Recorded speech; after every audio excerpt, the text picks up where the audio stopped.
Good morning, everyone. My name is Al. Welcome to Kindred Souls of Brooklyn. I'd like to thank you for finding my channel. And folks, happy Halloween. Today is October 31st. Very interesting, crazy year. I mean, we're not going to have trick-or-treating the way we usually do, but I thought it'd be great to do a video on the Haunted Mansion at Long Branch. One of the most interesting and fun places I've ever been to in my entire life, and a very iconic place in the same right. The commercials were amazing. If you don't remember what the Haunted Mansion of Long Branch was, I have a commercial here for you I know you're going to enjoy. It's a classic Haunted Mansion commercial, so stand by for a great talk on the Haunted Mansion at Long Branch and some interesting commercials and what it looks like today. Horror ever assembled anywhere. The Haunted Mansion at Long Branch, alive with more than 40 living, breathing creatures of the night, each with his own very special surprise. There are bodies in coma, passageways infested with giant crawling rats, and much more. The Haunted Mansion at Long Branch. It's waiting for you. Those commercials were amazing. I think, those commercials were really what lured us actually to go over to Long Branch, New Jersey. It wasn't that far. Me coming from Brooklyn, we had to go, it was exit 105 on the Garden State Parkway, which is probably about an hour and 10 minutes from Brooklyn. And it wasn't really that far to get to. So those commercials were amazing. I don't know the name of the guy who actually did those commercials, but he had that kind of voice. It was like that spooky voice. And let me tell you, folks, when you went to the Haunted Mansion at Long Branch, it really was scary. You went in there, the place opened up in 1978. And I think we went there in about 1980. And I had never seen anything like that. I mean, today it's pretty commonplace that, you go to like these scary walks and, there's Hollow Scream, that's put on down in Tampa Bay, and you go to Halloween Horror Nights and Universal, and there's all these kind of things that are around the country that are pretty much standard these days. But up until that time, I hadn't seen anything with live actors like that. I had been to like some dark rides, in Adventureland, in Long Island, and I'd been to some major theme parks where they had the dark rides and some carnivals, but there was nothing like the Haunted Mansion at Long Branch, because these folks went in there and they put on really professional makeup that took like 45 minutes sometimes to put this makeup on.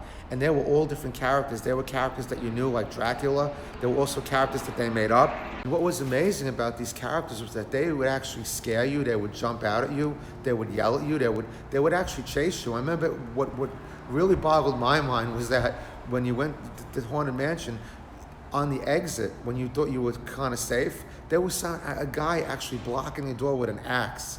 And he would yell at you, he'd scream at you, yell at you, get out, get out, get out. I guess that was the way of pushing the people through, but it was really scary. I mean, we actually knew a lady who dressed up, and she was dressed up as a vampire, and she was kind of a big, stocky woman, but she was working in the Haunted Mansion at Long Branch, and a guest actually broke her arm because she was like kind of doing her thing, yelling at them or whatever, and the guy just like panicked, he like hit her and threw her to the ground, whatever. And it was just, these are the kind of things that you heard of there. But I don't think, as far as I know, I don't think anyone ever took like a heart attack during the Haunted Mansion. I mean, I know we went on with my mom, and she was like, my mom wasn't afraid of too much, but she was terrified going through this thing. So folks, what happened to the Haunted Mansion of Long Branch, it opened up in 1978, and generally it was doing really, really well. In 1985, they made it more of a kids zone place. They put like more kids attractions in there, and it kind of dwindled down a little bit. By about 1985, they kind of took some of the edge off of it, and it lasted up until 1987. In 1987, there was a huge gas leak underneath the pier on the boardwalk there. And the guy who owned it, it was the Ritchie Corporation. He wasn't able to stop the fire because it was a westward wind that day. And between the gas leak and the fire, it just completely wiped out the entire pier, which was kind of nice. I mean, they had a water ride there. They had a lot of ice cream stores. They had, some of those games of chance as you went along. I actually have a video that I took a summer ago, actually 2 summers ago, when we stopped there. My son and I used to go to this place called Silver Ball over in New Jersey as well, so it was on the way, and I actually stopped there to see what was going on in Long Branch. So if you guys want to see what Long Branch looks like today, hold on, I got a really cool video that I took there last year, so stand by for that.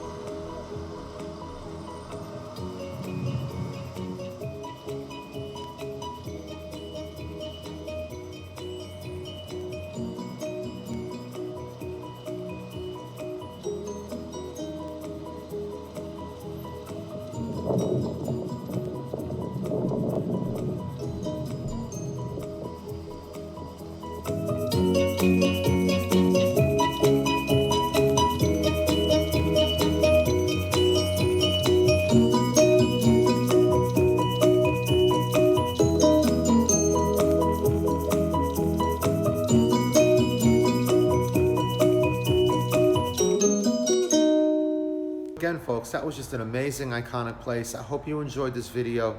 And if you did, folks, I'd love you to subscribe. That'd be great. So you can see my videos anytime I do a video.